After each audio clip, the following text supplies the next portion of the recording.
तर विक्रोळी भांडूपवरून ठाकरे पवार युतीमध्ये वाद झालेला आहे। दोन जागांवरून युती रखडलेली आहे। आजच्या बैठकीमध्ये अंतिम तोडगा निघणार का याकडे लक्ष लागलेलं आहे। दोन्ही पक्षांनी या जागा प्रतिष्ठेच्या केलेल्या आहेत। दोन्ही पक्षांसाठी या जागा महत्त्वाच्या आहेत। त्यामुळे विक्रोळी भांडूपवरून ठाकरे पवारांच्या युतीमध्ये वाद झालेला आहे। दोन जागांवरून ही युती रखडलेली आहे अशी माहिती आहे। कृष्णात पाटील आमचे प्रतिनिधी सध्या आपल्यासोबत थेट जोडले गेलेले आहेत। कृष्णात, विक्रोळी आणि भांडूप या जागांवरून ठाकरे पवारांच्या युतीमध्ये वाद झाल्याचं समजतंय, काय नेमकं यामागचं कारण आहे? हा वाद जो आहे तो प्रामुख्याने केवळ दोन जागांवरून आहे।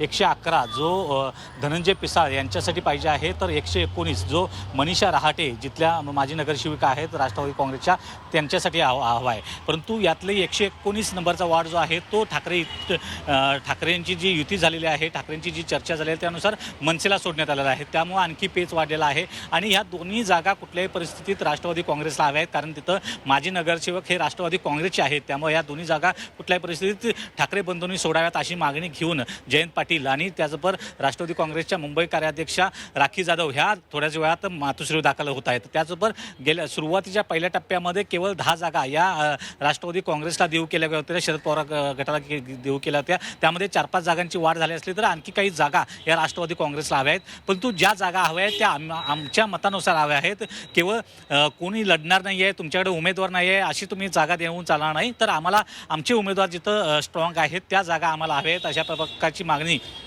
ही राष्ट्रवादी काँग्रेस शरद पवार गटाची आहे। त्याचमुळे या विक्रोळी आणि भांडूपमधल्या या दोन जागा ज्या आहेत त्या सर्वाधिक जास्त प्रतिष्ठेच्या आहेत आणि दोन्ही जागा या राष्ट्रवादी काँग्रेसच्या अगोदरच्या होत्या। त्यामुळे त्या जागा मिळाव्यात अशा प्रकारची मागणी घेऊन हे जयंत पाटील आणि राखी जाधव हे उद्धव ठाकरेंना मातोश्रीवर भेटणार आहेत थोड्याच वेळात।